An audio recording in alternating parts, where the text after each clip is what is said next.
Welcome back once again to the first Descendant. Today we have a lot of news coming in from the developers and the community themselves. They've also addressed the distribution creation and also unauthorized programs that are being used, and people are getting banned for also the AFK farming and also AFK players overall, on top of the unauthorized programs. We're also going to be having a look at some things coming in from Twitter and also Reddit that a lot of you aren't going to be happy with, okay? And also some Twitch information as well. If you do enjoy this video, please consider dropping a like down below and subscribing. You guys have been amazing lately. Let's try to get this video to 300 likes. I'm also going to be doing a giveaway for 1000 caliber. If you want to enter up, just drop a comment down below and I'll choose a winner on the next video. So let's jump in with the first thing I want to talk about is this tweet coming in from the developers saying lately there has been an increase in reports of inappropriate behavior in our game. While the dev team is working on measures, we want to remind the descendants of the following guidelines. The use, distribution, or creation of unauthorized programs is strictly prohibited. Do not go AFK during co-op play. If you need to step away, please so in Albion only. Please refrain from AFK farming during missions. We are always striving to create a fun and pleasant gaming environment for descendants. So basically, do not do anything to hurt anyone else's game time, okay? AFK farming, AFK players, cheaters are always frowned upon in the gaming community. That comes from a lot of games like this, so like Warframe, Destiny, the first Descendants, and you know, however these games go, please don't do that. It really does hurt the player base. I do farming now in solo play, just because I know people are just going to be standing there and just not really doing what I want them to, and it's quite annoying. So now I just play in private lobbies. This tweet here, many of you guys probably want to know this anyway, but Twitch drops have also been fixed now, so the delays are fixed. You can get your rewards now. Another thing that's very important to note, there's also going to be a scheduled server maintenance happening very soon on Thursday the 18th. Okay, this is gonna go from midnight to about 5 AM PDT. The game will be unavailable during that time, and they're gonna update us when the maintenance begins and ends. And it's gonna provide more details on the hotfix 1.03, and I'll keep you updated on exactly how that works and what they actually do fix.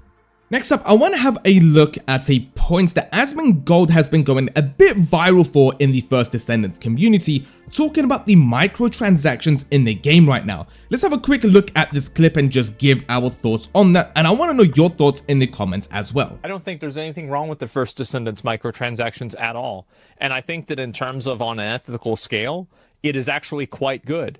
There is never a point where you spend money and you don't know what you're getting. There are never things that are taken away from you. The game is made for free, and most of the things that you can get in the store are available in-game for time spent instead. So fair enough, he does actually have a good point. The game is made for free, a lot of things are earnable in-game, but if you want to take away that timer of, you know, grinding or timer waiting for things to be created, you could buy the items or spend on some materials. Now, I do agree on some points, but I definitely do not agree on certain items taking days to craft. I know Warframe has had this thing about it, but a lot of people even know that this is a part of the game genre.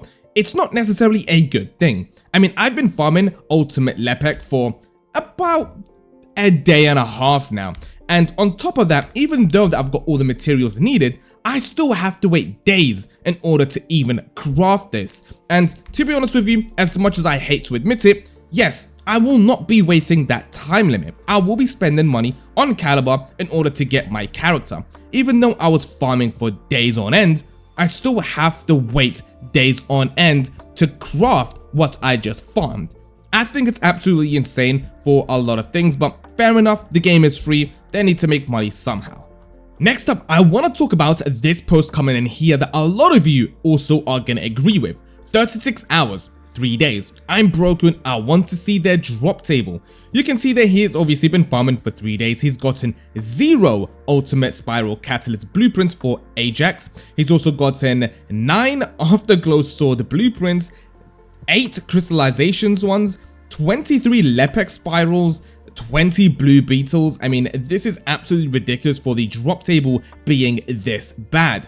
Being able to farm for 3 days and not getting your ultimate spiral catalyst blueprints is should not be the case. Technically, you should have gotten it after a couple of hours at least of farming. Days is no, that shouldn't be happening. I also want to see their drop table, because this is, I don't even know the words for this. Next up, I do want to talk about the paint system in the game. The left side is obviously the preview of the metallic red paint, I would guess so, and the right is in-game paint system of the exact same one. It looks pink on the right, the left looks incredible. So he says, it's my second time actually trying to paint Bunny, but as soon as I go into the actual zones stages after saving the new set, it seems like a completely different color paint, but the shade/lightning messes it up. This is supposed to be a shiny red, left is inventory customization preview, and the right is actually in-game. It's almost pink. Now, people do spend time trying to get these paints, and once you use it, that's it for that paint, and it's a waste to really have these cool colors not being able to actually be like the preview. So I do really hope they do look into this and make the paints actually look like the preview. Lately, there has also been some talks about First Descendants copying other games in terms of UI, like the Destiny 2 UI has been copied, and they did state that Destiny was a big inspiration for some of the item logos, and they are going to be changing it very soon.